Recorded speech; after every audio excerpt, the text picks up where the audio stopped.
This episode of the Unredacted Podcast is brought to you by Dragon Forge Consulting. Dragon Forge provides boutique consulting services for federal and commercial clients looking to expand their business in a turbulent time.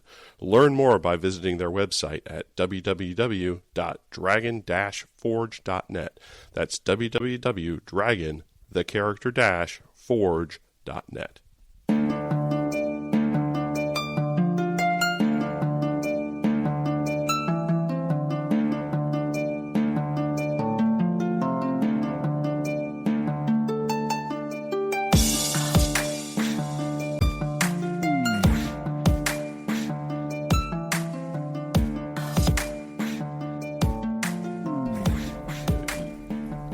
Say you don't care. I know it's that you don't. I know you do care, but it's more like you're. you just go with the flow, Lindy. That's what you do. Yeah. And it's not that I care. Beautiful. I care. I care in my own way. Like, I care about you. I care about people. Yeah. I mean, but I also have if there's an order of operations. I care about my kids mostly. There you go. I have to stay employed with clearance jobs. I care about clearance jobs. Everything else is kind of like, whatever. Yes. So yesterday I was at the Trusted Media Conference. I had a speaking slot, which was kind of fun. And you were a public affairs officer at one juncture. That was my start in government, was an Army public affairs officer. HUA, DINFOS trained killer, the Defense Information School. That's what our Facebook group says. I don't know if that's true or not. Well, that's Media cool. Killers. Media killers. That's not. That wasn't the tagline. That's not. But to the point, that's what I said from my table from the conference. I told you I flew in late, so I was like, missed your panel. I'm sorry. I love you deeply. No, that did sting. Stung. But I was trying to be there. I thought I could maybe catch some of it, but no, my flight was late out of Omaha. So what I saw, which was not the entirety of the event by any means, there was no talk about the government as an information provider. So for me, public affairs was we're telling the Army story, right? That's what our job was. I was a media relations desk officer. I literally sat in a desk. My job is how to get the media to tell the Army story. Right. They didn't care. But there was a shift while I was there to social media. But then I became the first Army social media manager. Right. And honestly, I feel like clearly I'm responsible for the arc of the media narrative now. Because then it was like the media did not care about our stories, right? I worked for the S&T stuff, which was like cloaking technology and can we regrow limbs and fascinating stuff. But CNN was not let's they want to know the bad things we were doing. Right. They chased the bad news. And then we were like, hey, we're doing good things. Good things. Technology. We have good we're doing science. Let's talk about it. Nobody cared. But you know who cared? Wired blog. Right. And online. So we started going directly to online news outlets. Yeah, well, at the time it was blogs, so then weren't really considered news. Directly to Facebook. Yeah. X, Twitter, whatever it is. And I was like, hey, we can tell the story to the mirror. And I feel like that's now how everybody is consuming their news, direct to source. Oh, yeah. So the 100%. whole, what is a journalist or media, I feel like that social media is really what caused the death of that. Huh? I tend to agree with you. And one of our guests today is Sasha Inger, who is a journalist and will have plenty of things to say about the media environment, I'm sure. But if you see how she approaches it, she's mostly on Substack. And exactly like you're saying, that's her outlet. That's how she reaches folks. She doesn't work as a correspondent for CBS or something like that. It's all self-produced, and that is typical of most of the media environment nowadays. So, that's it. And I think she also works for the International Spy Museum, right? Which is a total shift. So that's what I kind of talked about, during the happy hour. I was like, well, I care about this because I'm clearance jobs. And I write clearance jobs news. My job at Clearance Jobs for 10 years was the editor of clearance jobs. Right. I am not a journalist, but I am a DINFOS trained killer.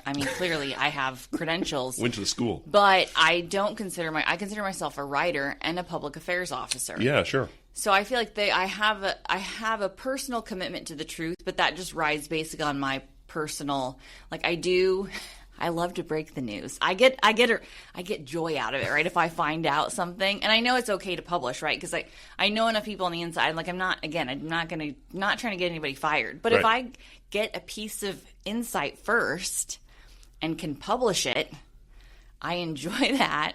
But then I think that it makes some people hate me because are you a journalist if you do that?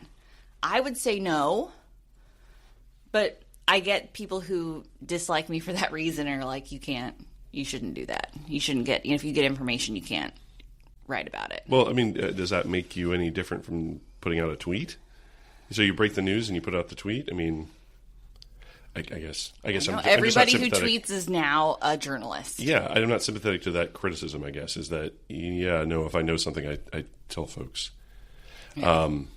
Anyway, the conference I thought was great. Ellen McCarthy and her staff put on a spectacular conference. It was done at the USC campus in downtown Washington, which was gorgeous. Building was immaculate. It did have an all-gender bathroom, which was awkward at a social event. Yeah, I walked in. Tell me your bathroom stories. I had 2 meetings in the bathroom with people, and it was hyper awkward because people are doing their business, and it's not necessarily quiet. Oh. It was kind of gross. Anyway. Come on, Ally McBeal. It was before their time. Like, this is how you had meetings in the bathroom. This is what the goal. They're bringing people together. That definitely happened. I did say, they needed a better warning. Because I saw the door and I was like, all gender bathroom. I was like, oh, I don't know what I'm in for. Like, are there going to be urinals there? And I just have to, I didn't know. Then they at least had the full doors. And I'm like, I can handle that. No soundproofing. I want to emphasize no soundproofing. Well, it's also too. I like to freshen up in the bathroom, and there was a moment where I was like, I'm not gonna sit here and put on It does force you to not linger. I was like, I'm not gonna sit here and apply a lip gloss because I don't know and also the sinks and the stalls were close together. To your point, yes. So if you don't want to know what's happening behind the door, you're out. I was not gonna preen in the bathroom. Yeah. It was no. But it was an interesting experience. I mean, we have to go with the young hip college kids. I feel like they're gonna be fine with that. USC. I'm telling you, these Californians, yeah, they're ruining our ruining barriers. America. Well, let's. All right, maybe not. But yeah, you were saying something just before we got started recording about what was the narrative around how the government should speak to the public. And this came out a little bit in our panel, but it actually was more prominent in our prep before it, which was how are we going to talk about a media environment where you have the White House, through its official account, sending out memes which just troll people. It's not the way it was originally envisioned, of course, is that it's there to inform the public. Well, the memes aren't informing anyone. It's just trolling. But that barrier that was driven, largely by the first Trump administration, his private account and then the public account, there was a bright line. Not anymore. It's all mixed together. And, now that we're doing fewer studies and now the CDC is saying things that doctors are like, well, I don't agree with that. What is truth now coming from the government? That was discussed a little bit around the table, and we got some of that out in the course of the conversation, but not enough, I don't think. That is the elephant in the room. What do you do in a malinformation environment when the government is saying things that are malinformation? How do you tackle that? Well, and I would love to see a more robust public affairs apparatus. This also ties into the Kristi Noem. A lot of hits with her $200 million ad campaign, which I don't think is not the reason she's leaving. I like people highlight that, and I'm like, the commercials did not cost that. It's fun to talk about now, but let's be honest. That's not why she's gone. But it became an easy way to criticize her, where for me, Yeah, maybe those commercials, maybe she didn't need to be the face of that. I don't know. But for the government to spend money on media is not bad. I think, how can we be better stewards? And for me, it is a missed opportunity that you literally have this whole branch of government called the public affairs officer. Every agency has one. The intel communities have PAOs. There is this agency of public affairs that became conflated. Like, again, journalists treated it like propaganda and wouldn't listen to them. Mm-hmm. So PAO started going directly to the people, which I like, social media, managing those social media accounts that you talked about. But now I feel like in this government environment, they have been totally, like, most people that I know who work in that profession feel a stranglehold because they can't, in risk-averse agencies who are afraid of coming under the ire of, the White House or Congress, they just do nothing. So then they become glorified security officers. Their job is to make sure no news goes out. Right. But it's like, no, that's not. Their job is to proactively get good news out. Yeah. But when they're hamstrung, then we don't hear anything good coming out of government. We hear, to your point, bad misinformation tweets, like things that aren't. Because the government is still doing good things. Yes. I'm a believer. Yes. Like, we can disagree on a lot of things. I think we are united, like, that we believe in democracy, government, like the importance of national security work. And it is painful when you know that there's good things happening and getting no daylight. Yeah. At all. And that does make me very sad. I mean, you and I both work in this space, and we meet these folks, and we know what they're doing, and there's a lot of fear about speaking up about that good stuff. And I think that is profoundly sad because, you are in service to the public. That is our primary duty.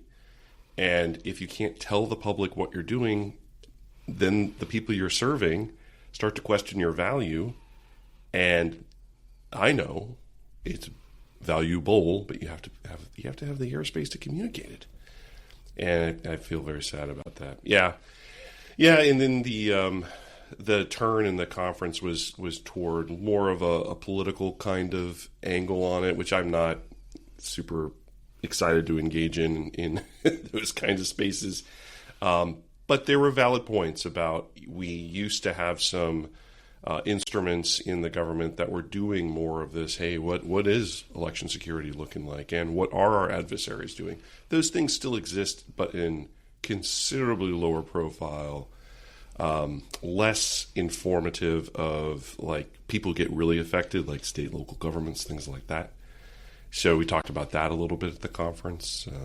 But I know I'm just spouting off. What did you think of it? I thought it was great, but what did you think of it? No, I thought it was great. I mean, it is always interesting for me flying in from Nebraska. I'm literally coming in with my suitcase from Nebraska. I feel like they're talking about a lot of issues, like they're talking about Nebraska. Like they're talking like people need to get it.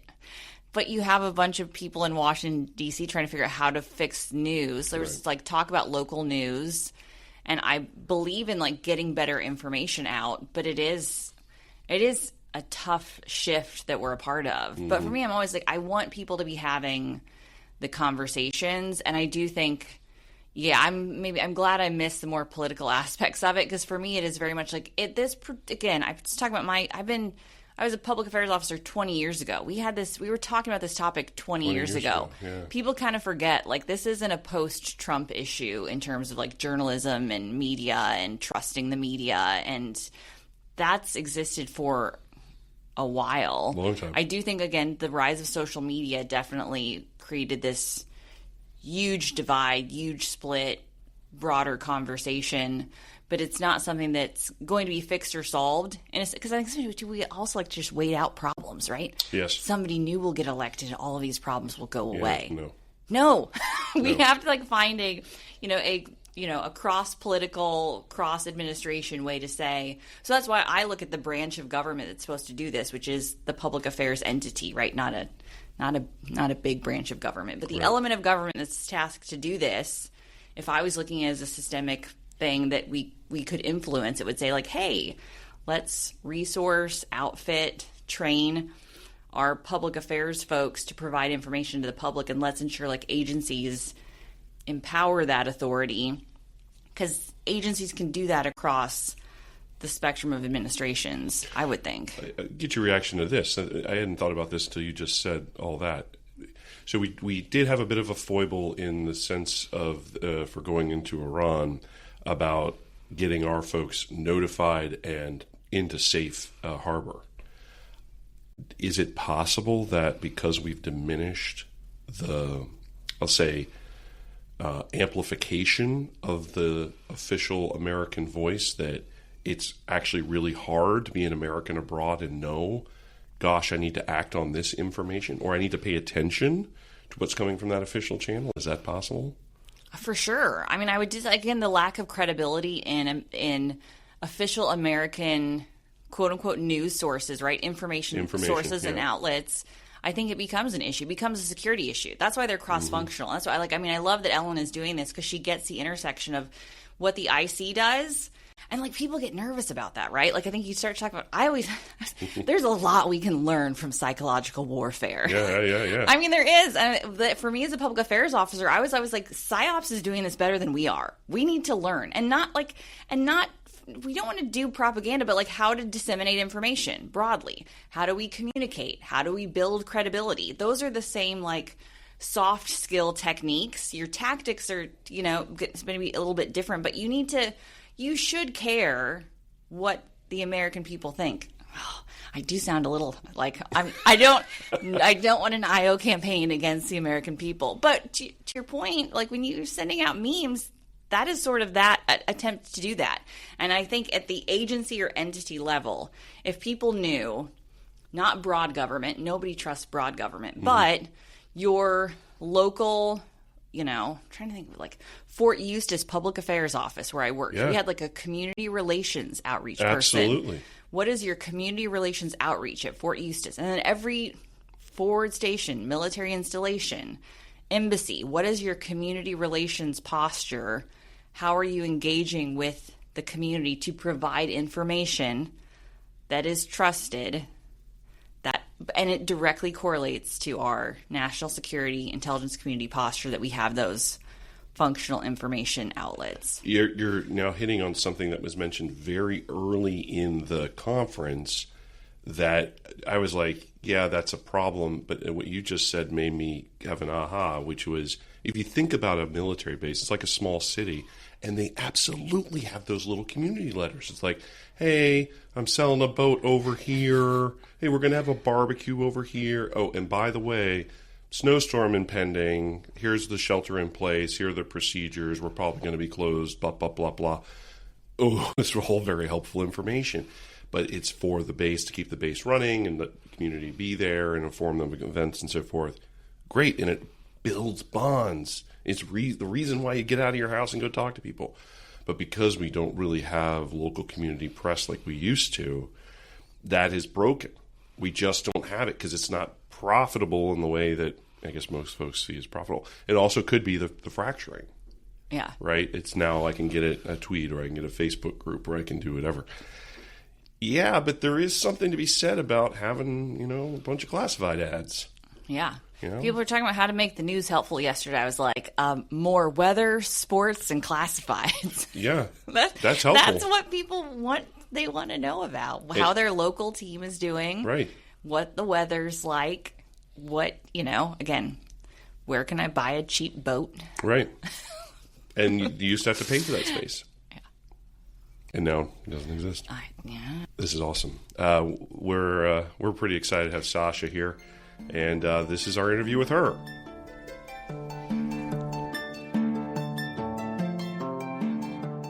So level in here, make sure we're all... Yeah, sounds good. And how's the podcast going? Oh, are you kidding me?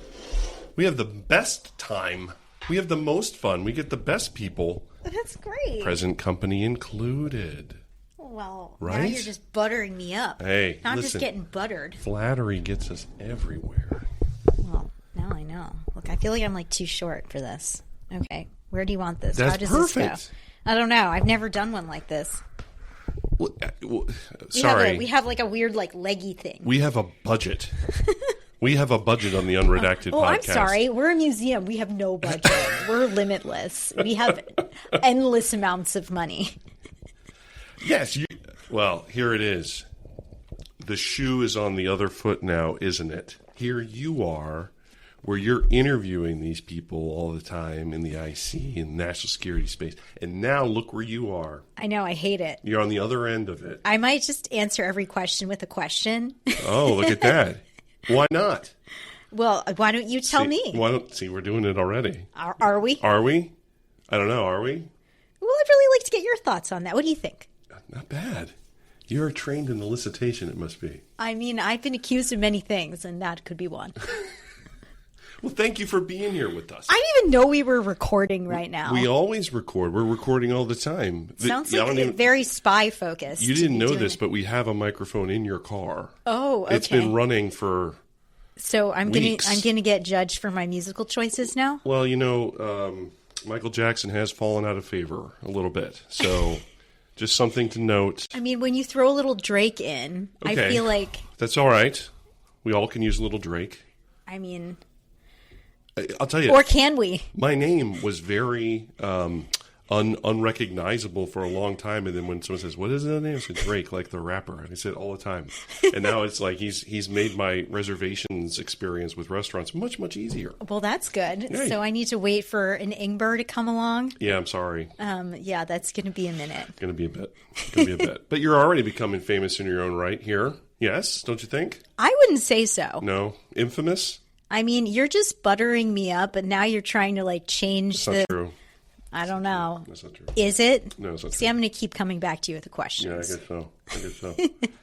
No, really thrilled to have you here. And I think, I was just talking to Lindy about this. We just went to the Trust in Media conference that Ellen McCarthy put on. It's her a new nonprofit, and believe it was called Beyond the Noise 2, because they had one last year as well. Absolutely outstanding. One of your brethren, Chuck Todd, was one of the keynote speakers. Fascinating stuff.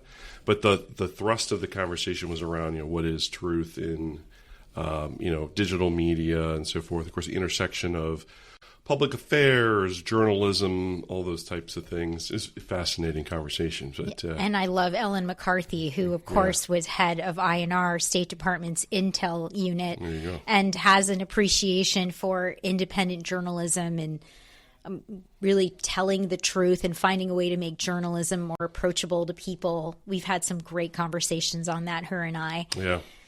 Yeah. So let's catch everybody up here. Tell us about yourself. How did you get into this field?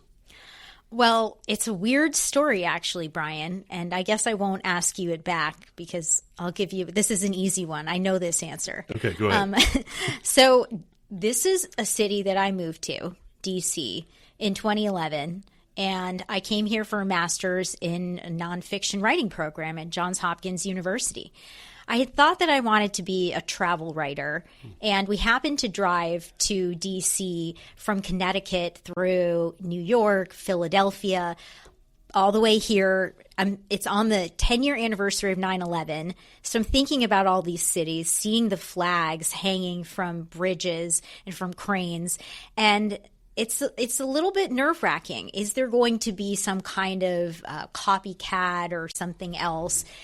Look at the places that we're passing through that had been affected as well. And then when I came here, I thought I was going to get this great job in journalism, and it really didn't happen for me. I was not able to figure out a way to pay my bills as a journalist. I was actually a dance teacher for a period of time. And I mean, it was kind of fun just sliding around on the floor in my socks. But I knew that I wanted to be a journalist, and I ended up applying for a job to be a writer and an editor at the State Department. A professor from my program had said, I don't know of any journalism jobs, but I do know someone who's hiring at the State Department. You probably can't get this job, but you might as well apply.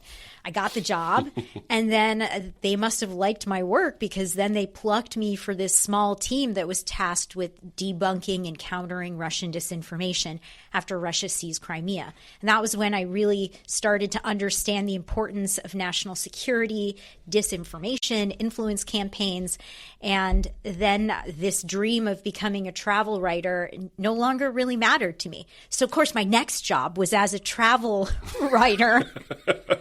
at Smithsonian and working for a beautiful magazine. But I was able to pivot to start covering national security stories, ended up at NPR, and then moved on to Scripps News, where I was their national security correspondent, covered the fall of Afghanistan, the full-scale invasion of Ukraine, and, of course, the war in Gaza. And then in 2024, because journalism is such a thriving industry these days, Ouch. I got laid off. Yeah. Get laid off and gave myself permission to start something of my own, which is part of why Ellen McCarthy and I think were able to really connect with one another on that level, even though I had put her in some of my intelligence reporting. So I started a Substack called Humint, where I tell stories on the intelligence community, articles, video. You've been on there. I have. And you've lived to tell about it. Yes, I made it out whole. Yes. Well, he's missing the leg. He forgot to mention that. Okay, but yes. And then in the midst of that, I also got an opportunity to host the International Spy Museum's podcast, Spycast. And that has been an extraordinary opportunity to continue doing this work in an entirely different way on their podcast, where they were the first espionage podcast in the country. This is the 20th year.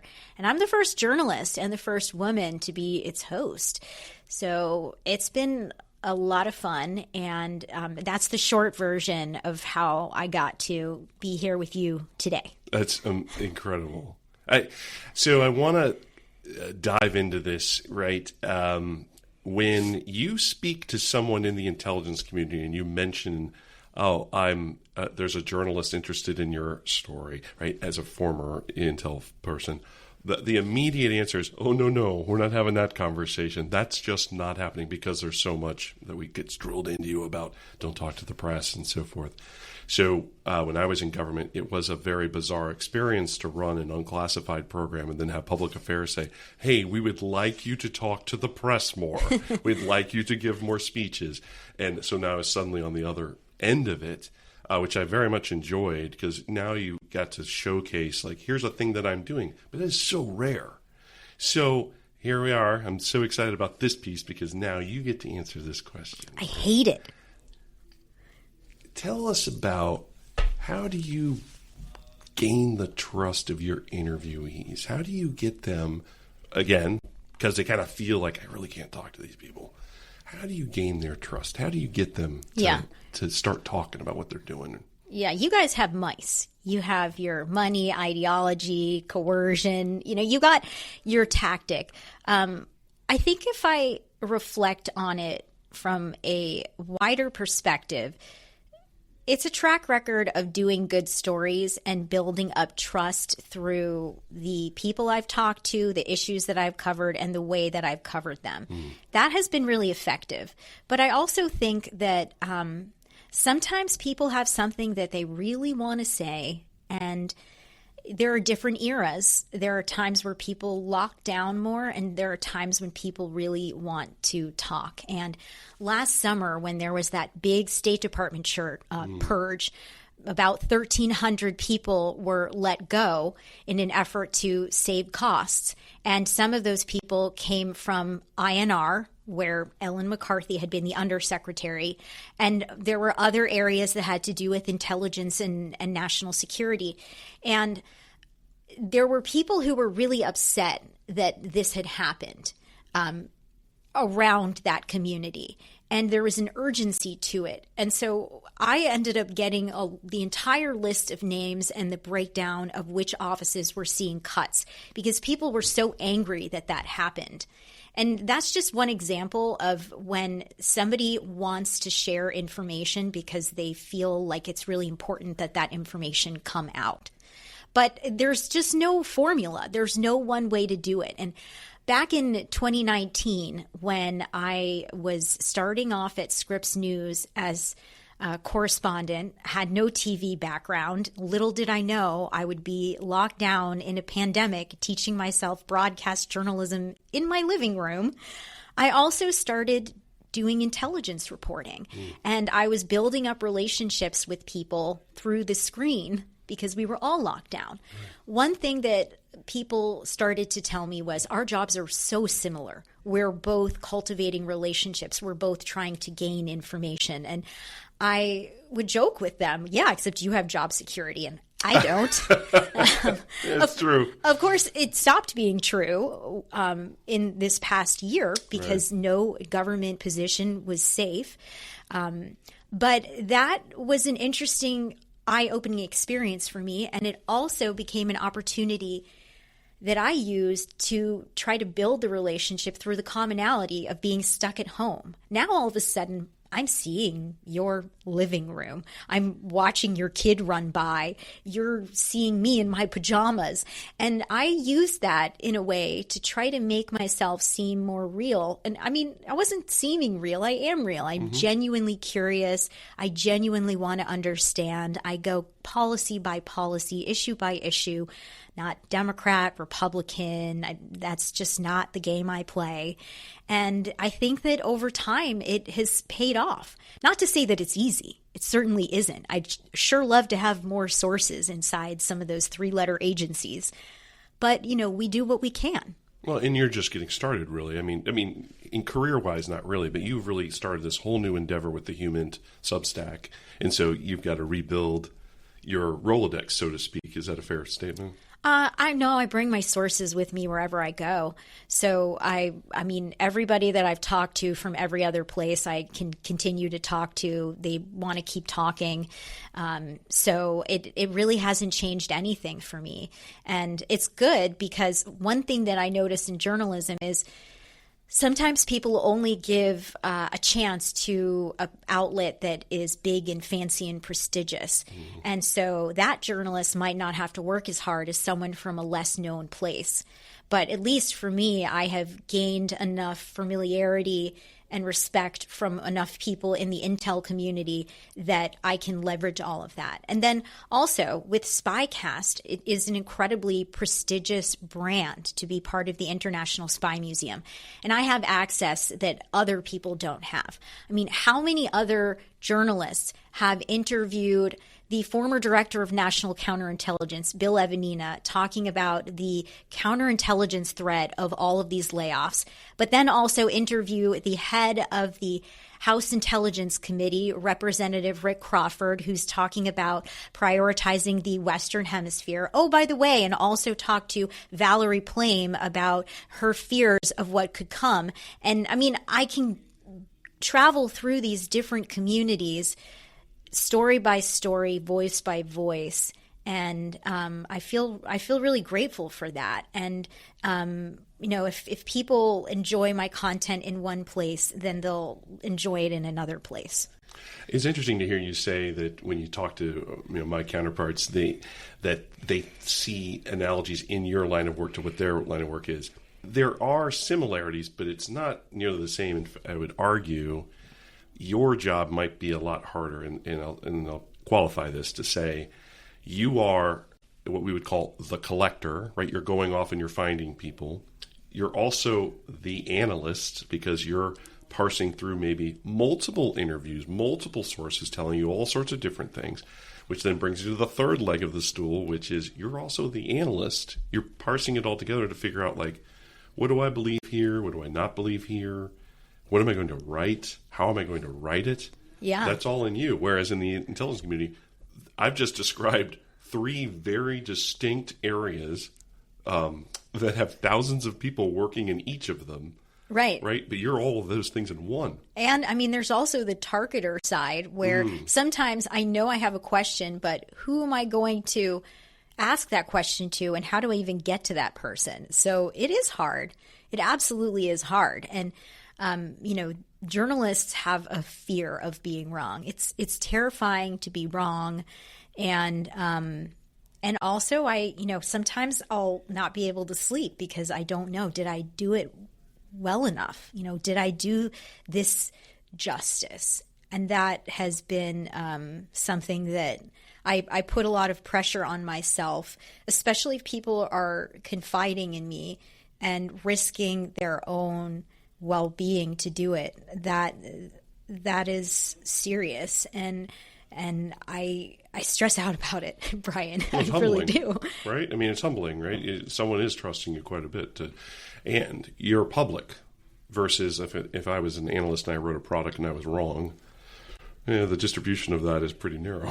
But also, when intelligence is wrong, people die. That's true. I mean, we obviously are in the midst of this war on Iran. People are making analogies, whether or not you think they should be made or not, to the 2001 invasion of Iraq.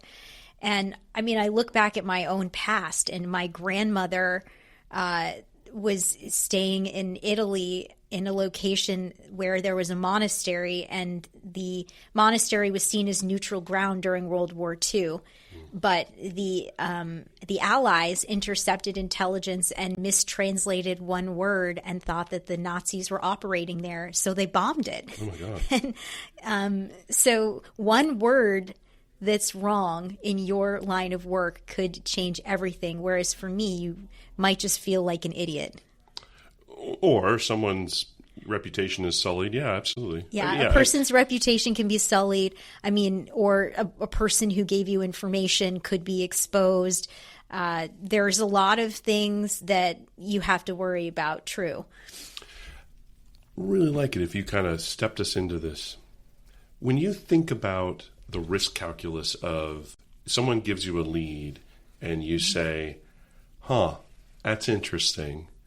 How do you think about approaching that lead? How do you balance your consideration of, is this worth my time? Is it not worth my time? Is this person telling me the truth? How do you kind of walk that through? Yeah. Well, sometimes it depends on the person who's given me that information. There are some people who I've worked with and I trust. There are people who contact me out of the blue, and that obviously requires a different level of vetting. Another consideration is the amount of time that it would take and what time constraints I'm currently under. I am juggling many things. And also just the level of importance and urgency of it.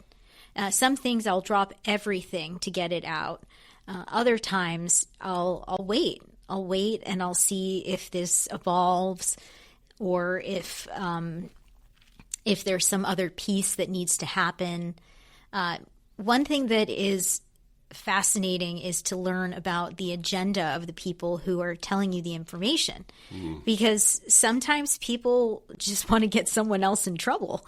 So you also have to take that into account. And sometimes when I get asked about this work, I've described it as walking into a dark room with a flashlight, and maybe you get to see this corner, but you don't get to turn on the lights and see the entire room. And I feel like I'm sort of navigating in the darkness with a flashlight.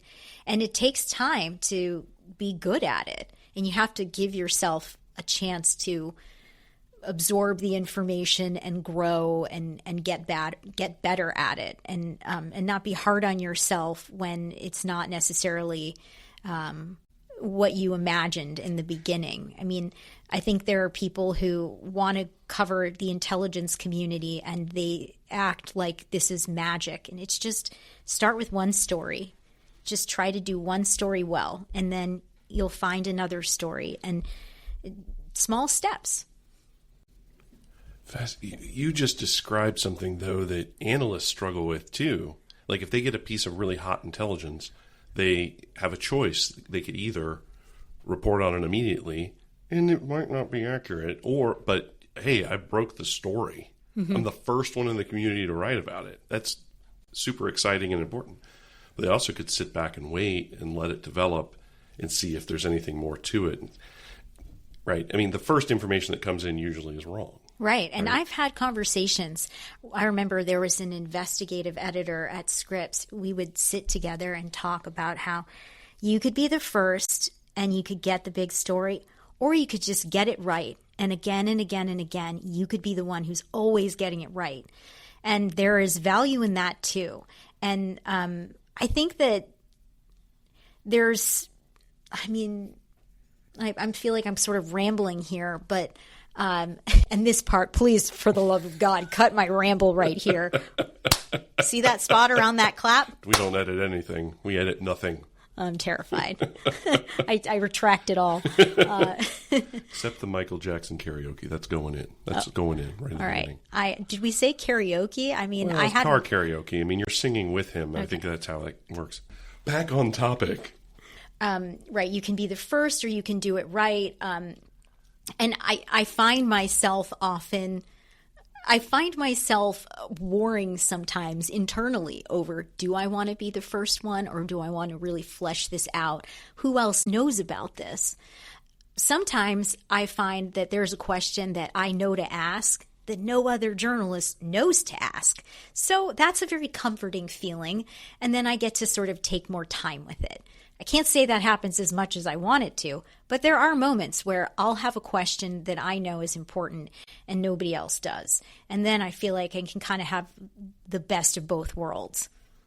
That's fascinating to me. So having some sort of background knowledge about the topic, or maybe a little insight that penetrates a whole bunch of subterfuge, or we're using big words here, but things that may not be immediately apparent to an outsider, but you happen to know something to ask. Or even not just an outsider, but another journalist. There might be a piece of information that I've come across that informs a question that now I know to ask, and no one else got that piece of information, so they aren't asking that question. That's a pretty good feeling when it happens. Wow. So let's talk about one of these things that you recently reported on. Can you tell us about anomalous health incidents? What are those? Right. So, I mean, this is Havana syndrome, an accumulation of symptoms which are still really rather broad. But we have seen intelligence officers, diplomats, and military personnel report having AHI, or Havana syndrome. And it's a misnomer that attorney Mark Zaid has gotten on my case about because it did not start in Havana. It started before that. And the situation here is such that for a period of time, it was being called an attack. And then the intelligence community seemed to become more cautious and put out these collective reports that made it seem like people had health conditions that were real, but we can't tie this to a foreign adversary, and we don't necessarily think this has to do with an attack at all. And it really cast doubt on what this actually was. And because there were so many people who were having to step back from jobs that they had been trained in, that they were passionate about, and then who were also not believed, it was an important area for me to start spending time on. And it's something that I've spent years covering in and out amongst all of these different intelligence stories. So what are we learning that we didn't know? What are you learning that you didn't know before that now you know about this phenomenon?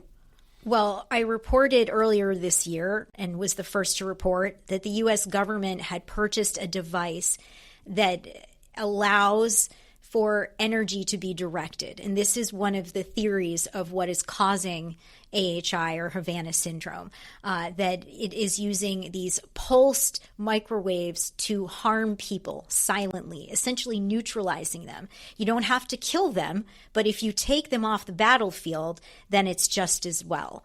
And so the U.S. government acquired this device, and they've been testing it. And this is a huge piece of information that is incredibly important because it shows that there is more at play here than what the government has been saying. We were moving away from this idea. And the country that everybody points their finger to, where a lot of the people who have serious cases had expertise in, had been working in, was in and around Russia. And so the thought is that Russia is behind this. There's been reporting by my colleagues over at 60 Minutes and the Insider, who have pointed the finger at a very specific intelligence unit that is behind this. And so I thought it was really important to put this information out as quickly as possible and bring more awareness to this issue. I think we throw around the term public service sometimes inappropriately, but one of the things I think it excites me about your reporting in that domain is that because it's it is a silent war against the intelligence services, I would argue probably not just Americans, but probably other allied intelligence services as well. I don't know that to be true, but it's my guess. The only way to correct something that's being done clandestinely, and I mean, if true, it's pure evil. You're debilitating folks so that they can't do anything for the rest of their life. It is one thing to pass away, but it's definitive and the family has closure. If you're doing things like inflicting a traumatic brain injury that makes them not who they are anymore, that's not daddy anymore, that's not mommy anymore, that's pretty traumatic for a family. And it's also affected spouses, children, pets. And there are cases here where we're speaking right now. Mm-hmm. There have been cases here too. It's happening everywhere. And the reason that it's so important that we continue to talk about and pursue the directed energy theory is because there are officers who are still reporting this, but they're not reporting it to their agencies anymore. They're too afraid to go forward lest they lose their assignments, and they don't feel like it's going to make any difference. And they don't want to give Russia the satisfaction of knowing that they harmed them. That is what I have been told recently. And the thing is, if this is a real attack, then we need to be doing more to protect our intelligence officers, our military personnel, our diplomats. They need to be protected. There needs to be something more for them as they work for our country. And there's a point that a physician made in a Havana Syndrome conference that I attended a few weeks ago. He essentially said that even if a foreign adversary were not behind this, now they understand how harmful it can be and how much chaos it can cause. So we still need a solution to it. But by the way, Russia has been doing research on directed energy and its physical effects on the human body from the 70s and 80s and 90s, according to open source intelligence, according to somebody that I have spoken to in some of this reporting. It's in the Russian language, which do not ask me to try to read that. Well, I think to your point, just building on your point, is that in order to stop something that is being done in the shadows, it has to have sunlight. And journalism is a way to do that. There's lots of ways to do it. The other thing I think, personally speaking, is that it's pretty dishonorable, right? Across intelligence services, there is a camaraderie and an understanding of kind of how we are and what we are as a clan, I'll say, right? And when an intelligence service does things that I would consider to be immoral, and I think this is one of those things, it's kind of dirty pool. Yeah. Right. It's one thing to ICE us out, shut off access. You can, kick people out of a country or whatever, close down an embassy. We all kind of understand those are instruments of national power, and that's how the game is played. But to do things like this, like you're describing, just to debilitate folks, to remove them from the battlefield, so to speak,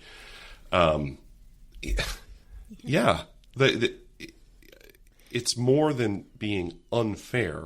It's traumatizing and horrific to do to any human, let alone folks that are trying to, secure people's national security. It's incredibly disturbing, and my sense is that it came from surveillance equipment, that it was seen as something that happened in tandem with conducting surveillance, and then studying it more, it became weaponized. And there are many different calibrations, and then each person and his or her own genetic history means that it's unclear the way that this manifests. But yes, it's incredibly damaging. And there are so many people who have come to me since I started reporting on this, and a new wave since I reported on the U.S. government's acquisition of this device. And they feel really angry and frustrated with where this has landed. They've been waiting for a report to come out in the Office of the Director of National Intelligence. They have been waiting for the House Intel Committee to release another interim report bringing more light to this. They want attribution. And there's this cross-functional team inside the Defense Department, which was moved from policy to research and engineering. And that has really rattled this community because they're worried that this attribution piece will no longer be worked on. And they're also terrified that their care will also be in jeopardy, their medical care. This was an all-star team of experts in Russia, in liaising with the intelligence community, in other areas, doctors. There was a huge, this incredibly important team where about 50% is now being lost, and they've shifted over. What I really appreciate about what I'm emoting from this is that you have a passion about this topic, but you bring that to a lot of your work. And I really do appreciate that about your professionalism and your ability to kind of bring that story to life. I don't know if you're kind of aware of that, or is that motivating to you? I mean, I feel a responsibility because there are people who can't come forward themselves. And I mean, there are people that I talk to who have books that they want to write or that they've written, and their agencies won't let them publish these books. You know, the pre-publication review process, well, you could turn that into fiction and lose this and lose that. And so none of this comes to light. Oftentimes it's things that these agencies would feel embarrassed by. And so there is an accountability piece that becomes that much more important. And so if someone decides to share information with me and it seems like it's true and it seems like it's important, then I feel honored to be able to bring it to the attention of more people. And I mean, I'm only one person, but sometimes people pick up what I'm working on and then they run with it, and then it goes to more places, and then it really gets out there and it becomes part of our national conversation. And that's important. And I think it makes our country better to be able to have these difficult conversations.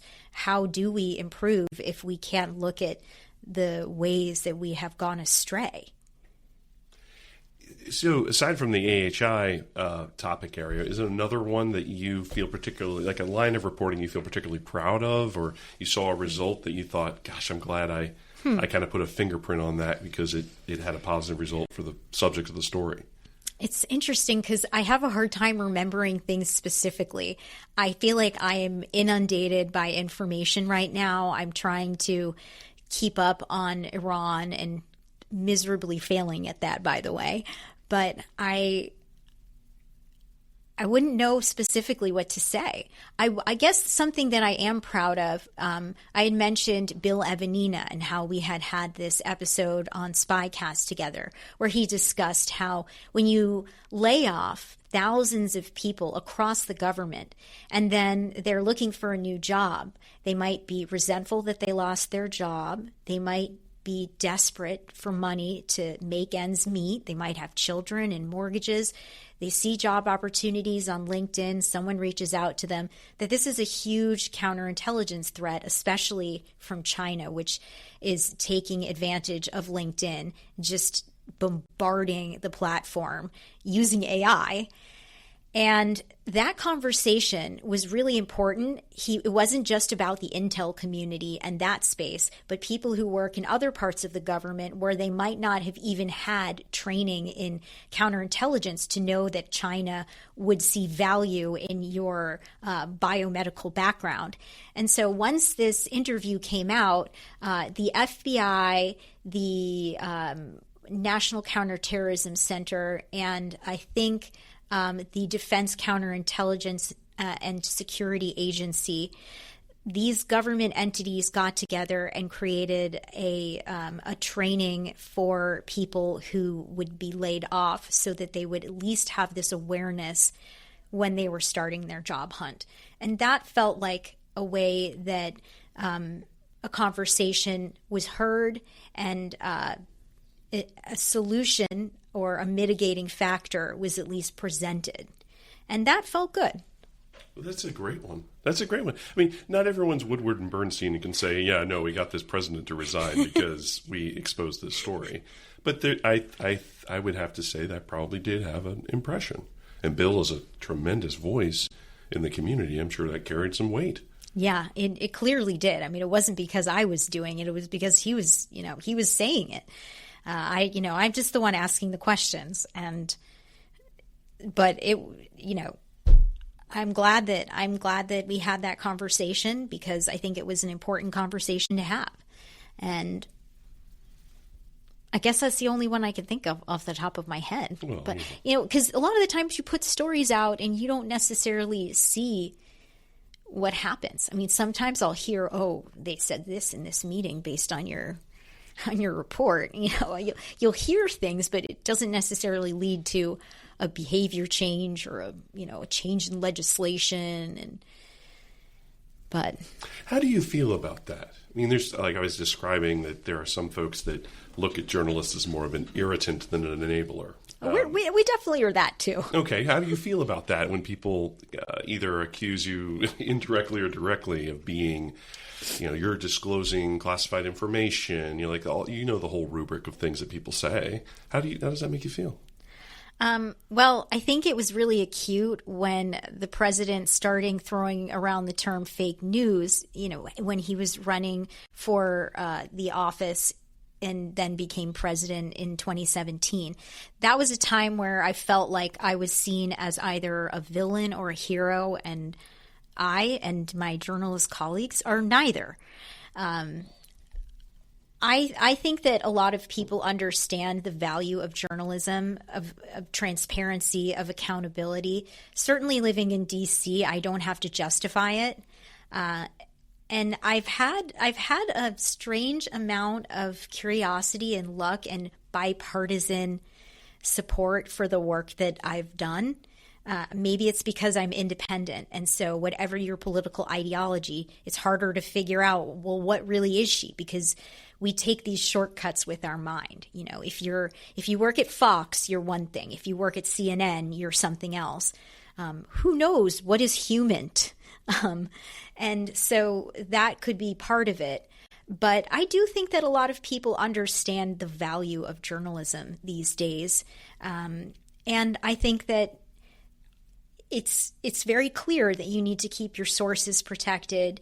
Methods are important to keep protected. And you need to ask, what is the value in sharing this? With the device story, for me, this is important to bring to the forefront to show that there is something big happening here that nobody is giving credit to. This isn't being taken seriously as a threat, and we need to talk about this. When you come across a lead and you feel the impulse to call the government and say, hey, somebody told me this, do you want to comment? Do they ever say, oh, no, yeah, sure, go run with that? They get very uncomfortable, and you can tell when you've really hit a nerve. You can tell. I don't know what else I can say on that, but Yeah, I think that's interesting because at least in my experience, I have yet to encounter a public affairs officer who's gotten a phone call from any news outlet and said, "Oh yeah, no, go ahead and print that off." It's either no comment, can neither confirm nor deny, or like you're describing, like, how do you know that? Yeah. I will say that when we get back to litigating Section 702, which is the overseas surveillance program, which is important in monitoring the activities of spies and terrorists, this is a time when the intel community, all of those press teams, start to go out and see where their allies are, because it's such an important tool and that helps them to gather the intelligence, indicate where troops should go, shouldn't go, prevent cyber attacks. And so this is an area where they actually will go out and hit the pavement hard. Interesting. Yeah. When can we expect this to happen? I'm taking it one day at a time. So, I mean, like, I don't know. Today's Friday. Friday. I just know that, like, I have a meditation retreat tomorrow. Don't ask me about Sunday yet. That's amazing. That's amazing. Well, I guess the only other thing I really want to give you a chance to say, is there anything that you want to share with our audience that you feel is important for folks to know about either you or your profession? And where you see, the state of journalism in national security headed? I wish you asked that question in a longer way so I'd have more time to think about it. Well, we can disco here for a little while. Well, you always walk away and realize, man, I should have said this. I shouldn't have said that. But when it comes to journalism, I really believe that as this industry has shrunk, the exploitation has gone up, and I think more journalists will become independent like I am. And I think that it is a very, very different experience to be in the independent space. You said exploitation. What do you mean by exploitation? Everything. Okay. Everything and anything. Okay. It's pretty ugly out there, and I actually take it upon myself to point it out. I was at a panel a couple weeks or months ago. Like I said, time and doesn't exist. Yeah, but I was with two other people who came. Well, one person was from mainstream media, and I was like, "Let me explain the hell that she is under right now, and what because they aren't going to talk about it because they're in it." I left it. Well, I got laid off, so I didn't even choose to leave it. But I see it. I've gone through it. I haven't talked too much about it in specifics. I might at some point. But, you have to choose where to focus your time and what to make your stories on. And I think that ultimately the decisions of media executives are having really deleterious effects on the journalist community, on that lower level, on the working level. They're the ones who bear the brunt of those decisions. And it's really sad to see that you could work hard and do incredible reporting and still lose your job. I mean, we saw many reporters laid off at the Washington Post recently, and it wasn't because they weren't good reporters. So the independent space also allows for a fostering of a relationship in an entirely different way. When you're part of a major outlet, you're sort of groomed to be homogenous, and that's better for the organization because then you're replaceable. But when you're an individual and when you develop a following unto yourself, then you hold more power to make decisions and to influence. And I think that is something that you can have when you become an independent journalist. So there's an opportunity there that isn't afforded to people in the mainstream space. It's really interesting. So you have a lot more freedom as an independent actor, but if you call, people don't necessarily pick up the phone because you're not the Associated Press. You're not the New York Times. Yeah. Some people pick up the phone, some people don't. But it's like it's everybody's time to shine in a different way. I mean, depending on what administration, they're going to favor certain media outlets. There's always that. But, it still works out. Well, I think you're doing a great job, and I really appreciate you spending time with us today and sharing your story. And I hope we get to have you back sometime.